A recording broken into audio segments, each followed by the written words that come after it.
બિહારમાં કોંગ્રેસ અને આરજેડીના મંચ પરથી ઇન્ડી ગઠબંધનના નેતાઓએ આદરણીય વડાપ્રધાન શ્રી નરેન્દ્રભાઈ મોદી અને તેમના માતા માટે કરેલી અભદ્ર ટીકાને હું સખત શબ્દોમાં વખોડું છું.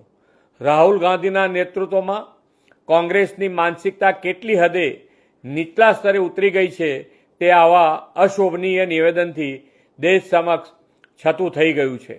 એક સાધારણ ગરીબ પરિવારની માં એક સંઘર્ષ વેઠીને પણ પોતાના પુત્રનું સંસ્કાર સિંચન કરીને દેશને આદરણીય શ્રી નરેન્દ્રભાઈ જેવું રાષ્ટ્રને સમર્પિત સક્ષમ નેતૃત્વ આપ્યું છે. આવા રાષ્ટ્રભક્તના જન્મદાતા સ્વર્ગસ્થ માતૃશ્રી માટે જે ભાષા પ્રયોગ થયો છે તે 140 કરોડ ભારતવાસીઓની લાગણી અને સંવેદના પર કુઠરાઘાત સમાન છે. ઇન્ડી ગઠબંધનના નેતાઓની આ અભદ્ર ભાષા એ દેશની દરેક મા અને બેટાનું અપમાન છે.